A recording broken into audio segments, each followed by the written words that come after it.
This format allows you to create whatever you essentially want to create. We were testing different consciousness with code and how different code can actually have consciousness and creating different theories around that. If you're like, oh, I think if we process it from this to this will be quicker. Okay, let's try it out. If it works, great. It allows opportunity for you to have that creative flow to bridge different gaps that could be there. What's interesting is you can actually use AI to give you different ways to piece those puzzle pieces together. Then if you're like, I want to try it this way, maybe combining them, you're able to do that.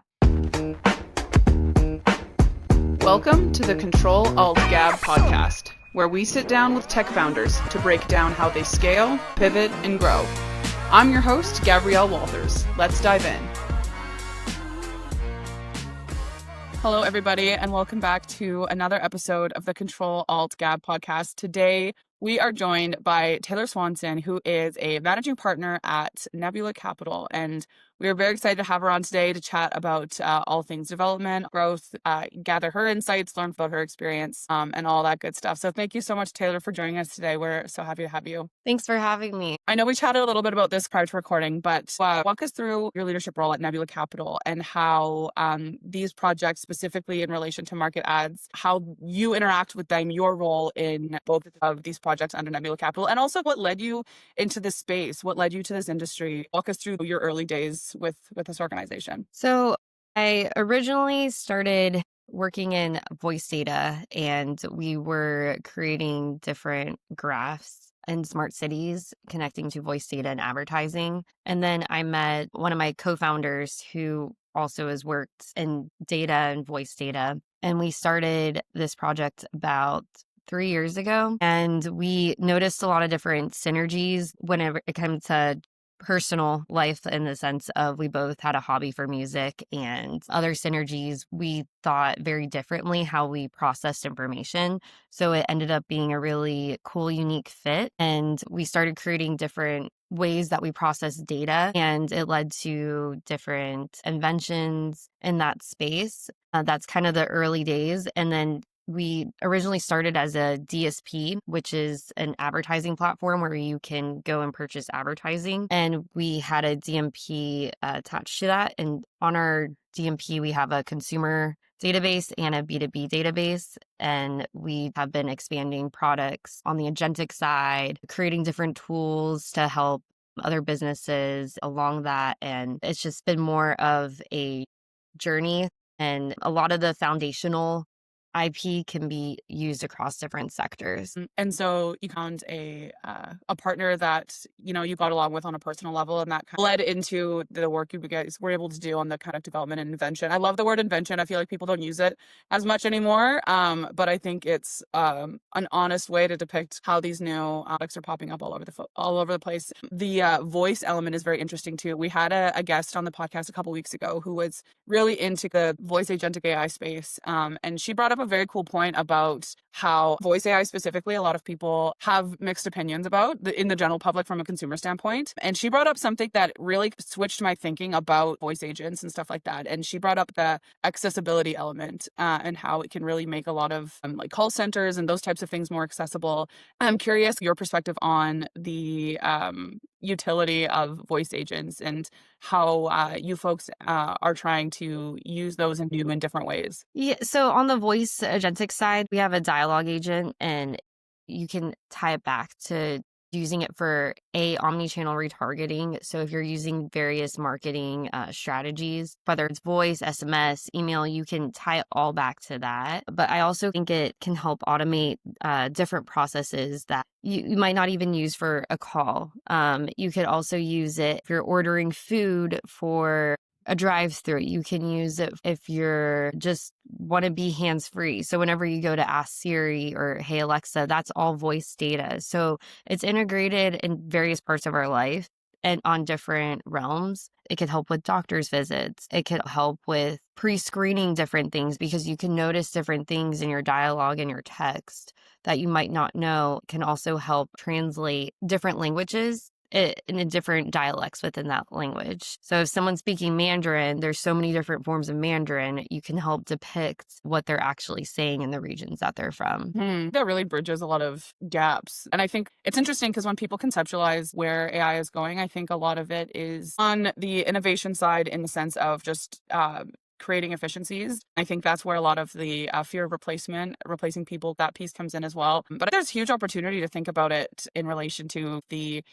applications of languages, increasing access to services, not needing translators, like all that stuff. And I think that that's maybe not being leveraged enough publicly to kind of sway that perception of where it's going and all the different use cases. And so this project specifically with market ads and the development of that, where timeline wise are we at today? Is it out there? Is it being used? Do you have testers already, or is it just fully to market? So we have beta testers currently.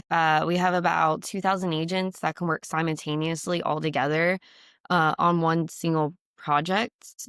To give you perspective, dialogue agent would be one. So imagine 2,000 orchestrated together, all working to create a goal, to accomplish a goal that you want to achieve with that.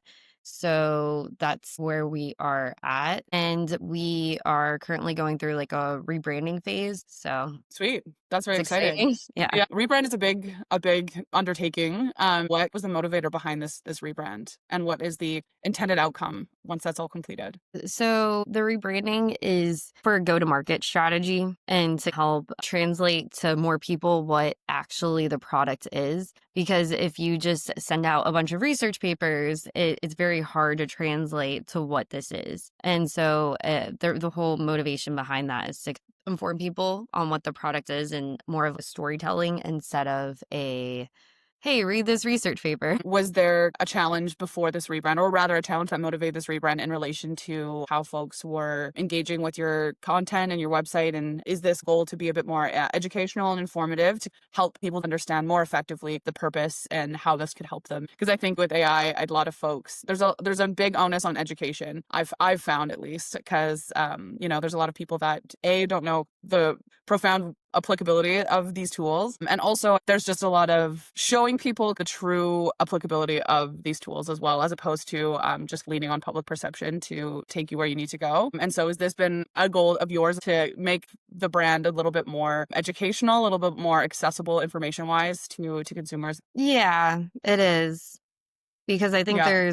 it can help. It can help with so many different things. It can free up time to allow for new innovations to happen and allow for growth. And are you a big part of the rebrand, or are you more on the product side at this moment? I work a lot on the product ownership side, but I do work on the rebranding a little bit, but more so on the product ownership side. Gotcha. In relation to product ownership, can you speak a bit to your role in relation to how scaling has looked for specifically market ads, but I'll say with what you've seen within Nebula Capital in relation to all the products, and how does your role either ebb and flow or change as the company enters a big stage of growth, or not, or is does your day to day remain the same, or do you not feel those pressures or anything directly? No, I actually do think whenever you scale and grow, that you manage people instead of what the product is, and you manage the people to make what the product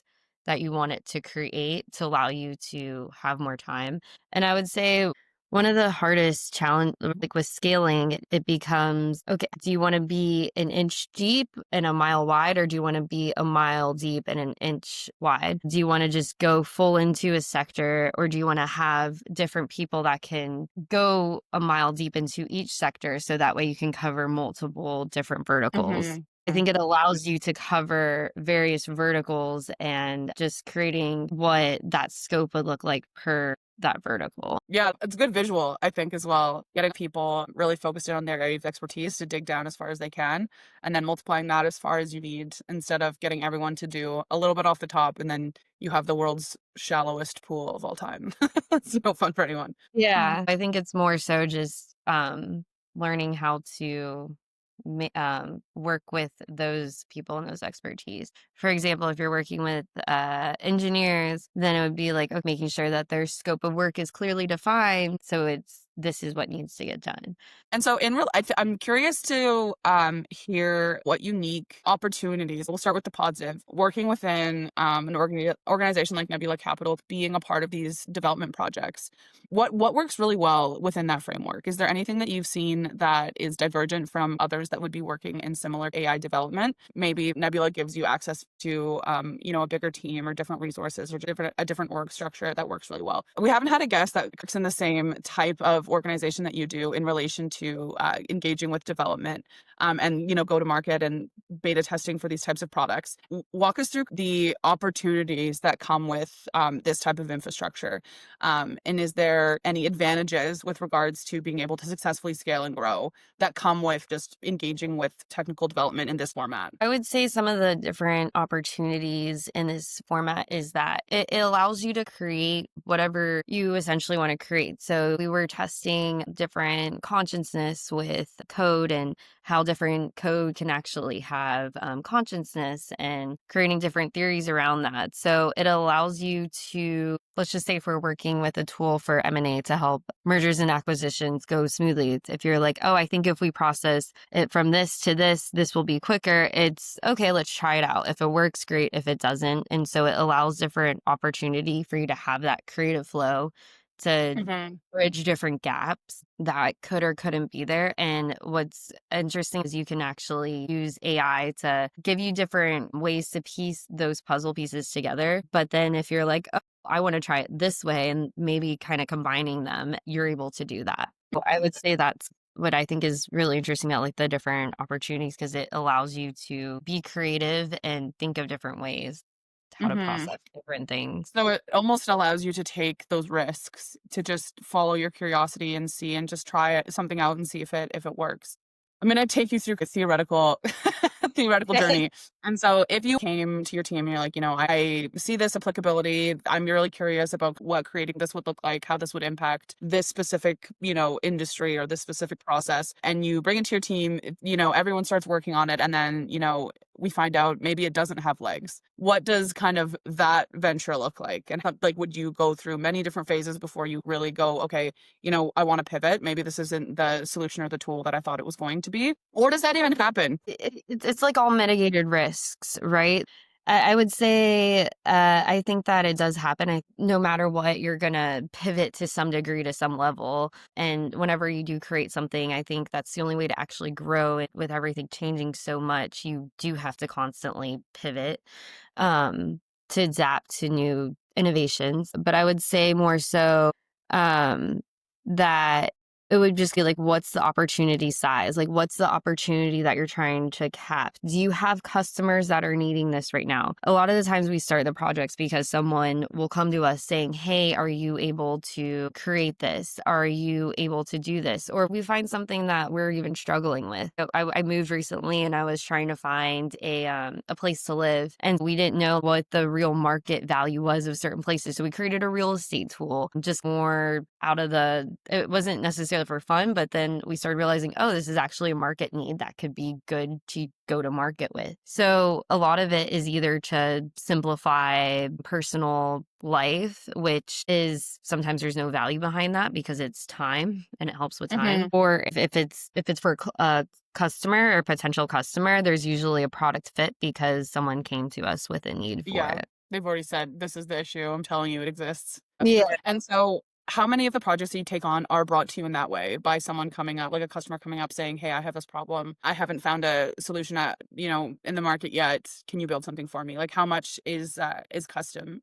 And another question I have is that the preferred way to work? Like, do you like people coming to you with these fully thought out problems, needing a specific solution? Or do you prefer to work more similar to, like you mentioned with a real estate tool, where you're around a bunch of people that are like-minded, working in similar ways and coming up with ideas together and collaboratively and seeing those come to fruition?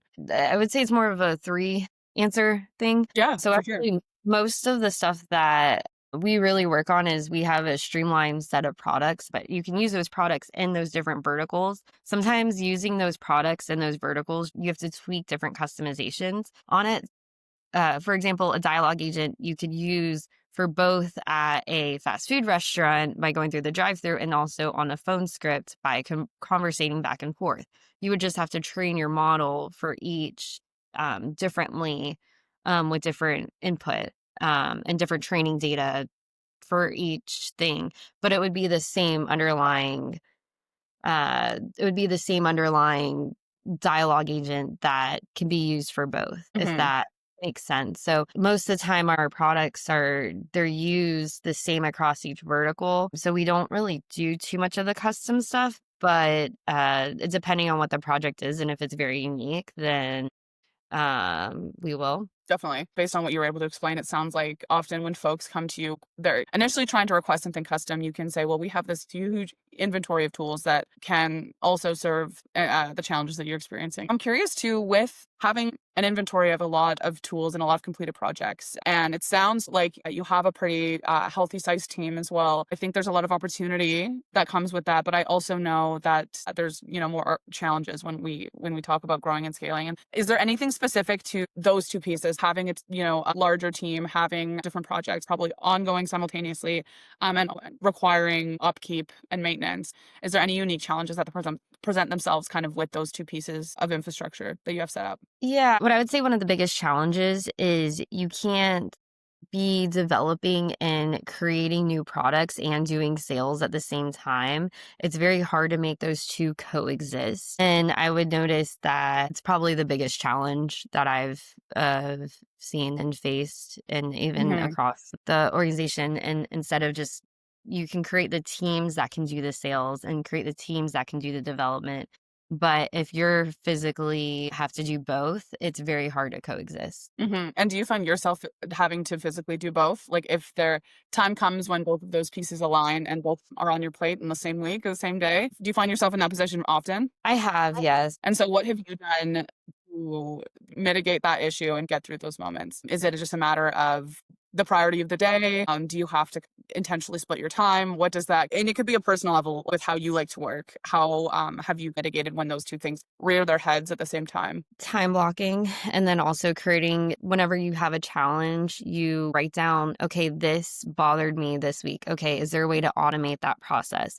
Maybe it's documents that need to get sent out, maybe a proposal that needs to get sent out. And a lot of times with proposals, they're created in like Tailwind. So to transfer them over in a Word document with maybe a couple visuals, it doesn't quite translate right. So it's, how do you automate different processes so you can not have that happen? Hmm. Theoretically, then with that approach, each time it comes up, it should be a little bit easier than the last time because there's a piece that doesn't need the same level of human intervention as before. Have you noticed that? Have you noticed that trend, that each time you find yourself fighting with your calendar, you go, okay, well, at least I don't have to worry about XYZ process because we automated that last month? Or is it you make a gap in your schedule by automating process and then it just gets filled with something else? I find when people solve one problem, that usually just essentially creates room for something else to come up that they are able to address and have the capacity for.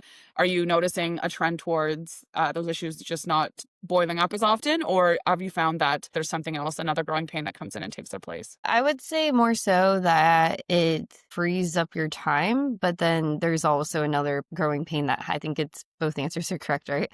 So it Yeah. frees up Yes. to allow you to do something else, but then usually whenever that happens, with that something else comes into place. But I think that's just the part of growing and scaling, right? Hmm.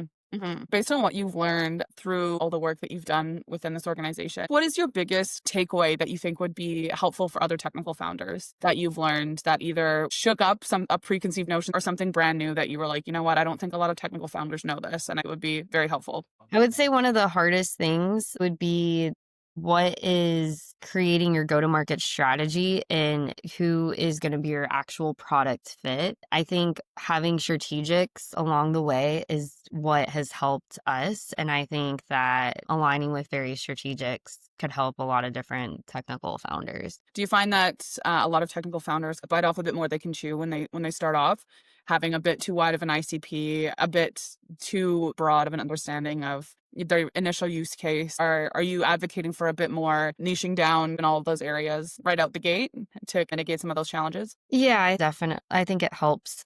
And then having the strategics in place for those different verticals helps a lot too. Mhm. So the analogy I like to use is like, do you want to deal with 2,000 customers or do you want to deal with one person that has 2,000 customers? You probably want to deal with one person that has 2,000 customers instead of dealing with just 2,000 customers up front, because that's going to Mhm. have a whole other set of issues that you might not even know are there. Definitely. Yeah. It's almost like that one window approach. Like you want to make the same amount of money and have the same impact, but not, increase your customer success burden or your administrative burden by needing to make the same amount of money for 2,000 points of contact. We're coming up on the end here, but I am curious into the future, looking forward. What is coming down the pipe? We can talk specifically about this market ads product. I know you're in that beta testing phase, so how much longer are we going to be there? And then what is the next step once that phase is completed? What can folks expect to see coming down the pipe in the near future? So, I would say in the near future, we've created an M&A tool to help with M&A firms because there's lots of document processing that you have to do whenever you go through a merger or an acquisition. And so we've created different tools in that space. I mean, we have about 2,000 different agents. So it could be for document processing, it could be for voice detecting, it could be for email outreach, SMS outreach, and we have an orchestrator agent. And so it's how do they all work together depending on that. So you'll see different agents that you can use in the different verticals for that. So that's what you should see. And they have a cute little character. It's like a little Awesome. astronaut. I love that. We love a mascot. That's perfect. And so last but not least, Taylor, let folks know where to find you, where to learn more about market ads, where to learn more about Nebula Capital, where to find more information, to get in touch, either if they want to learn more or if they're curious about trying it out. This is plug time. So you let the people know what they need to know. Yeah, so you can go on nebulacapital.io. You can also reach out to me on LinkedIn. My name's Taylor Swanson. I will respond. Or you can go to marketads.io and do the whole contact form. And if you have any questions, let me know. Awesome. Great. Well, thank you so much, Taylor, for chatting with us today. I learned a lot and I'm excited for our viewers to take a look. Hopefully they're able to glean something about the future of AI and the work that you're doing both with Market Ads and Nebula Capital. So thank you so much for your time. Thank you to folks at home for joining in. Be sure to follow Taylor Swanson on LinkedIn, check out Nebula Capital, check out Market Ads, follow Freshly Pressed on LinkedIn and social media as well. Follow along with the rest of the show. Thank you so much. And thank you, Taylor, again for joining us today. All right. Thank you for your time. And thanks, Freshly Pressed, for having me. Thank you for listening to the CTRL ALT GAB podcast. Be sure to like, share, and subscribe. And I'll see you on the next one.